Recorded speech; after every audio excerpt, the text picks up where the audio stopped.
Fortunately, we've been joined by the Deputy National Communications Officer of the NDC, Malik Basintale, who's been in the news very recently for quite some fiery statements. I don't know if we want to start off with that though, but some showers of blessings, you call it, here in the central region. Very solid. A good sign for the NDC? Very solid, a good sign. Even God is bearing testimony to the fact that the future of Ghana is going to be exhibited today, and people are going to see the next steps to take from 2025. Confused businessmen out there who have become so hopeless because of bad leadership and incompetent leadership are finally going to see hope today, and they are going to know which corridor to invest their monies in. All companies that have exhibited capital flights out of this country, we are certain they will be watching this afternoon, and they will take a determination, they will make a decision as to whether to get back into the country in 2025 or to finally stay away from the corridors of this country. I see already that you have a lot in store for the people who delve into the document shortly. But let's talk about the choice for the central region itself. This is not the first time. In fact, just a couple of weeks ago, the leader of the NDC, John Mahama, was here to introduce Professor Nana Jane Opoku-Agyeman to the people of the central region. You're back to this region again to adore your manifesto. What's it about the central region for the NDC? No. This is the first major program we are holding here. Obviously, Professor Nana Jane's outdooring couldn't have been done anywhere but in a home region. And so she was brought back to her people to is it honorable, I'll tell you, they've been smuggled on the back of a donkey to Burkina.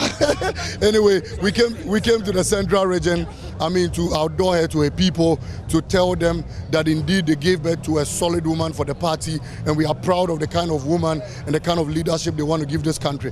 This is the first independent major program we are organizing in the central region. And obviously, they are part of Ghana. And so if we decide to choose it here, it's as equal as we choosing a program in the Ashanti region or we launching our campaign in the northern region. Nothing takes it away. The only way we would be surprised is if we launch our campaign out of the corridors of this country. So long as they remain Ghanaians, so long as they remain viable people to vote in this election, there's no wrong and there's no difference in launching our manifesto here. I am confident that our choice of Professor Nana Jane is a remarkable one. She's the female future of this country.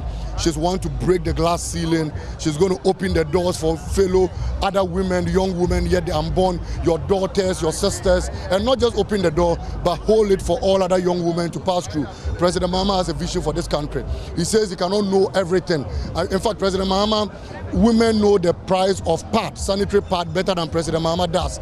Women know the value of a woman's bank better than President Mahama does. And President Mahama says, I will focus on policy, but at any point in time I forget any, Professor Nana Jane is viable and competent enough to remind me of the Women's Bank, to remind me of the National Apprenticeship Program, to remind me of the boost in young entrepreneurs, and to remind me of 1 million coders that will be trained in this country, to remind me of a 24-hour economy, that women must participate and women must be involved. So like I said, the future of this country will be exhibited today. 1.8 million unemployed graduates out there would finally find hope.